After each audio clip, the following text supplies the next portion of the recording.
Balitin ko lamang po na ang barangay election sa Bohol at Cebu ay itinakda ng COMELEC sa darating na Nobyembre 25. Samantala, para sa karagdagang detalye hinggil sa ulat na yan, muli tayong babalitaan ni kasamang Noel Perfecto via phone patch. Manong Noel, good morning. Morning, Audric. Sa Lunes na paglarga ng 2013 barangay elections, tuloy na ito ay sa COMELEC ANBAC. Ito yung matapos nindeklara ang pagpapadaba ng lokal na halalan doon.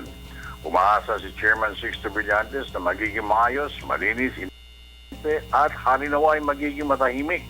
Kahit na napakaraming pwesto ang bakante at mahigit 700,000 candidates para sa barangay kapitan at kagawad ang pinaglalabanan sa Lunes na darating. Samantala, Audric, inihayag din ni Chairman Sixto na napagkaisahan ng COMELEC ANBAC na magkakaroon ng special elections sa Bohol at Zamboanga. Ang dalaw ng lugar na sobrang winasak ng pag-inig at gera doon kamakailan.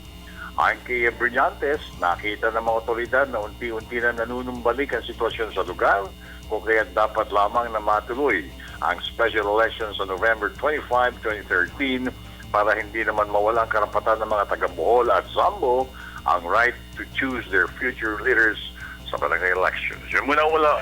Audrey, good morning. Maraming salamat kasamang Noel Perfecto.